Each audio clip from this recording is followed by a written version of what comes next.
मंदिर में ही उठा करके जल लीजिए, जल लेकर के भोलेनाथ पे अर्पण करिए और बस प्रेम से बोलिए क्या, हर हर हर हर। जहां आपने इतना बोला नहीं, भोले बाबा समझ गए मेरा कोई निर्मल भक्त आ गया। और जो पूजा करने से, यज्ञ करने से फल प्राप्त नहीं होता, वो भोले बाबा एक लोटा जल में ही प्रदान कर दिया करते हैं। इतने सरल देवता। फिर बोले महाराज इनके स्वरूप का वर्णन कीजिए। सूत जी महाराज कहते हैं कथा कुछ ऐसी है ऋषिगण, एक समय यही प्रश्न नंदीश्वर महादेव, जो भगवान भोलेनाथ के नंदी हैं, जो वाहन है प्रखर, वह भी भोलेनाथ के ही स्वरूप हैं। क्योंकि आपने सुना होगा नंदीश्वराय शिव नंदीश्वराय हर हर भोले नमः शिवाय। तो वो भी नंदीश्वर भी भगवान भोले के स्वरूप हैं। सूत जी महाराज कहते हैं एक समय यही प्रश्न मैंने नंदीश्वर महादेव से किया था। मैंने नंदी जी से पूछा कि एक बात बताओ, ये किस प्रकार से भोलेनाथ की पूजा सभी स्थानों पर होती है, पिंड रूप में भी हो जाती है, तो मिट्टी के शिव जी भी बन जाते हैं, तो रामेश्वर में पूजा हुई तो बालू के शंकर जी ही बन गए, राम जी ने बालू के शंकर जी बना करके पूजा की और भोलेनाथ प्रकट हो गए। होना तो यह चाहिए कि पत्थर के शिव जी हो। बोले पत्थर के शिव जी भी जिसके पास नहीं होते तो भोलेनाथ कहते हैं दूर मत जाओ, पत्थर भी मत ढूंढो, क्योंकि पृथ्वी के भक्त हैं, कलयुग के भक्त हैं, होंगे आलसी।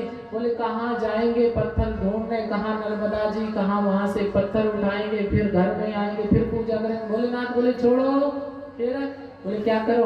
बोले अपने घर के पास में देखो शुद्ध मिट्टी होगी, मिट्टी को खोदो और घर में शिवलिंग का निर्माण करो, और जो फल मूर्ति में नहीं मिलेगा उससे ज्यादा मिट्टी के पार्थिव शिवलिंग में पूजन में फल प्राप्त हो जाएगा। आगे कथा आएगी। किसी ने कहा अगर कई स्थान ऐसे होते जहां पे मिट्टी भी ठीक नहीं होती। बोले महाराज अगर मिट्टी ना मिले तो? बोले रामचरितमानस देख लेना, राम जी महाराज ने तो स्वयं बालू में ही शंकर जी बना ली, उसमें भी फल शिव जी हर जगह फल प्रदान करते हैं। शरद कुमारों से नंदीश्वर कहते हैं देखो एक समय की बात है,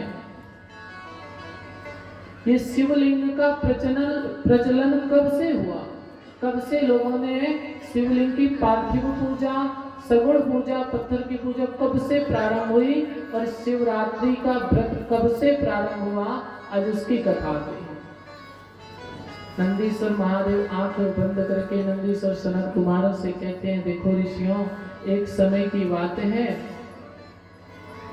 कि भगवान ब्रह्मा अपने कमलासन पे बैठे थे, जो सृष्टि को रचते हैं, जिन्होंने हमें आपको बनाया है। ब्रह्मा जी आसन पे बैठे बैठे बैठे बैठे उनके मन में विचार आया, दूर तक देखा पृथ्वी में बड़े बड़े ऋषि मुनि हो गए, बड़े बड़े गृहस्थ लोग हो गए, हर तरीके की पृथ्वी में जीव जंतु हो गए। उनके मन में आया वाह मैंने सबको बनाया तो मैं ही सबका कौन हुआ? बाप। ब्रह्मा जी बोले मैंने पूरा संसार बनाया तो संसार का बाप मैं हुआ। बोले वो मुझसे बड़ा कौन हो सकता है, क्योंकि जल के ऊपर कमल में बैठे। नंदीश्वर कहते हैं ब्रह्मा जी को उस क्षण अभिमान हुआ, और अभिमान इतना बड़ा कि ब्रह्मा जी कमल की डंडी को पकड़ करके उस कमल की नाल में घुस गए। क्यों? क्योंकि जब लड़ाई की इच्छा होती है तो किसी न किसी को ढूंढा जाता है। कई बार तो ऐसा होता है कि मन अशांत होता है, बोले क्या करें, बोले पड़ोसी से झगड़ा ही कर लें, तो बिना कुछ की बात पे पड़ोसी से झगड़ा तैयार हो जाता है। ब्रह्मा जी बोले मैं सबका पिता हूँ, जरा जाऊं जाके ढूंढो कोई मुझसे बड़ा तो नहीं। तो कमल की नाल को पकड़ करके उसी में एक दो करके कदम करते करते करते हजारों वर्षों तक उस कमल की नाल को पकड़ करके नीचे आए। जब नीचे पहुंचे वैकुंठ लोक तो देखा विष्णु भगवान विश्राम कर रहे थे। ब्रह्मा जी ने कहा अब ठीक है, अब मिल गया कोई। ब्रह्मा जी पहुंचे और पहुंच करके कहा बस विष्णु महामाना मागतं कलभेगता पितामहस्य जगता पातष्टो वत्सतः। विष्णु भगवान सोए थे, सोए ब्रह्मा जी बोले बेटा उठो। अच्छा, श्रीमद् भागवत कथा के अनुसार ब्रह्मा जी की उत्पत्ति ऐसे हुई क्योंकि विष्णु जी विश्राम कर रहे थे, तो विष्णु जी की नाभि से कमल की नाल और कमल से ब्रह्मा। सीधे सीधे कहो तो ब्रह्मा जी के पिता हुए कमल और कमल के बाप हुए विष्णु। अब विष्णु भगवान सोए थे और ब्रह्मा जी आए, बोले बेटा बात से उठो। विष्णु भगवान बोले काहे को उठे? बोले हम तुम्हारे पिताजी आ गए, हमारा सम्मान करो। अब ये विचार करो, आप बैठी हो और आपकी बेटी आए, बोले बेटा घर के काम हो गए, फिर सोचो। या किसी पिता के पास बेटा आए, बोले बेटा आज का हिसाब हमें प्रदान करो, आज तुमने क्या क्या किया। तो भी समझो बेटे की खैर नहीं, नहाओ देखा जाएगा, नशा उठा के छड़ी 10-5 बोले पहले ये हिसाब लो। विष्णु भगवान से ब्रह्मा जी बोले बेटा उठो। विष्णु भगवान बोले पूरे संसार का बाप तो मैं हूँ, अखंड कोटि ब्रह्मांड नायक। लोग नारायण मुझे कहते, मेरे नाम से लोग भवसागर से तर जाते, तू मेरा बाप? अरे हमारे बाप तुम कब से हो गए? ब्रह्मा जी बोले देखो, आँख खोल के देखो, इतना बड़ा संसार मैंने बनाया। विष्णु भगवान बोले बनाया होगा तो? बोले इससे मैं संसार का रचयिता हूँ। विष्णु भगवान बोले तुमने मुझे तो नहीं बनाया। ब्रह्मा जी बोले इससे फर्क क्या पड़ता है, मैंने तुम्हें बनाया या नहीं बनाया, पर संसार मुझे पिता कहते हैं तो मैं तुम्हारा भी। अब दोनों में झगड़ा होने लगा।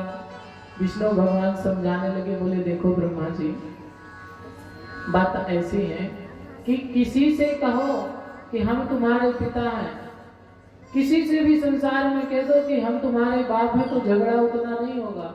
लेकिन अगर अपने पिता से तुमने पिता कहा तो परिणाम तुरंत उसी क्षण मिल जाएगा। बोले देखो ब्रह्मा, कालांतर में तुम्हें अपनी उत्पत्ति भूल गई है।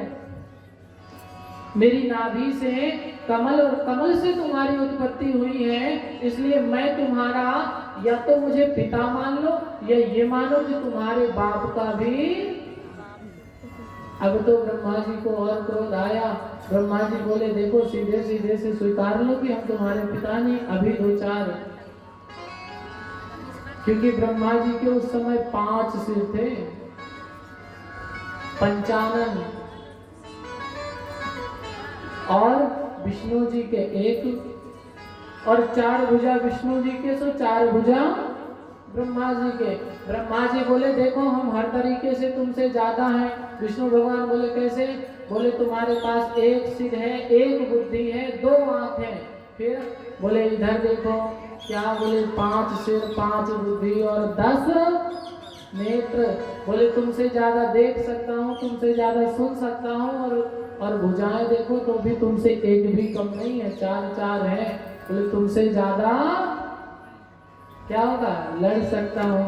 विष्णु भगवान बोले अगर श्रीमान जी लड़ाई करने के मूड से ही आए हैं तो बात समझौते से नहीं बनेगी। बोले ठीक है महाराज, आप अपनी इच्छा पूरी करो, आ जाओ।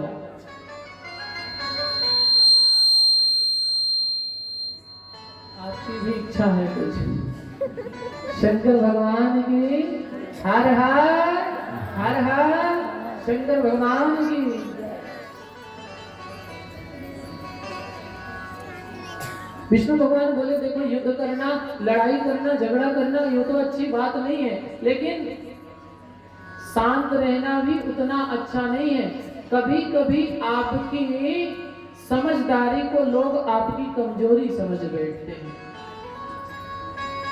अगर सभी समय पर सामने वाले को उत्तर ना दिया जाए तो आपको कमजोर समझ लेता है, दुर्बल समझ लेता है, और जिससे शायद वो भविष्य में बड़ी घटना, बड़ा कष्ट दे सकता है।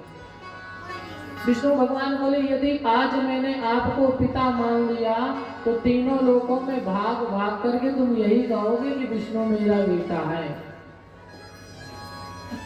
तो कुछ भी स्वीकार कर सकते हैं लेकिन ये नहीं स्वीकार करेंगे कि तुम हमारे पिता हो। फिर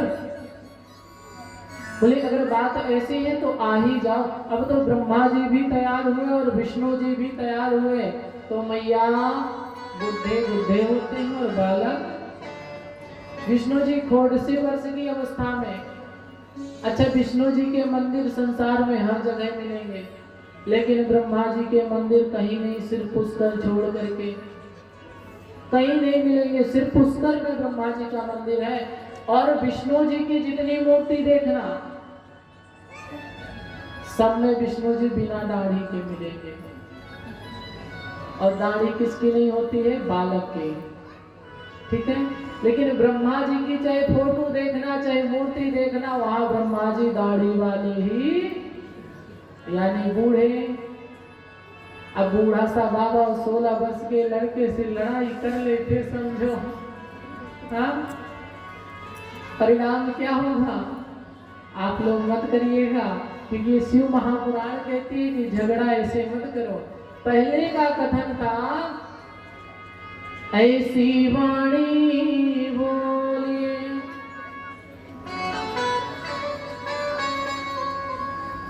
ऐसी वाणी बोलो, इतनी मीठी वाणी बोलो कि आपका मन भी शीतल हो और सामने वाले का भी। लेकिन अब का क्या हुआ? अब वो नियम बदल गए। बोले अब स्मार्ट जमाना है, अब तो जमाना दुनिया आगे की ओर बढ़ रही तो हम भी बढ़ेंगे। तो अब कुछ दोहे भी बदल गए। बोले क्या? ऐसी वाणी बोलिए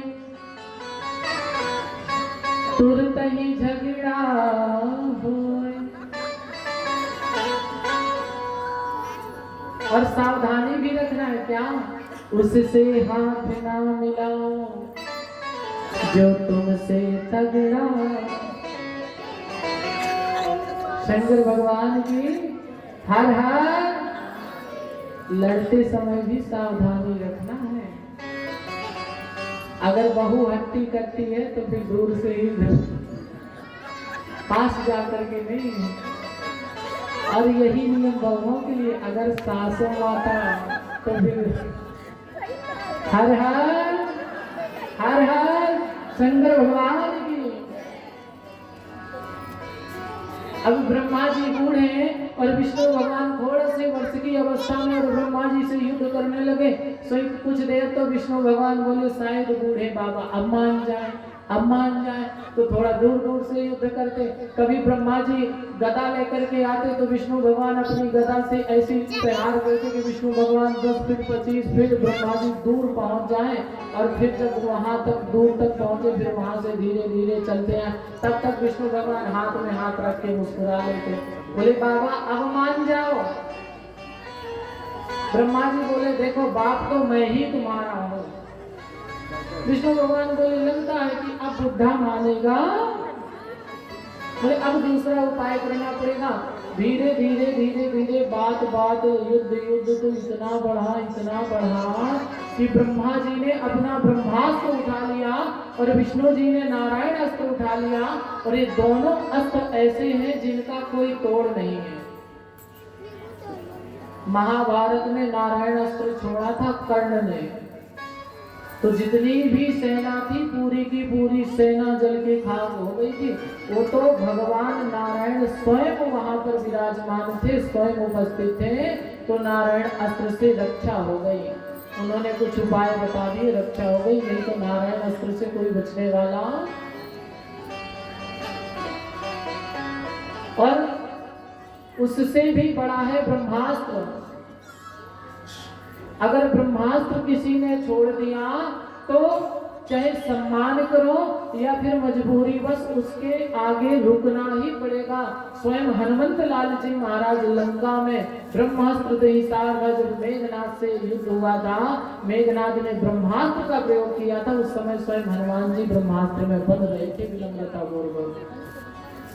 मान तो दोनों अस्त्रों का होता है, लौट नहीं सकते।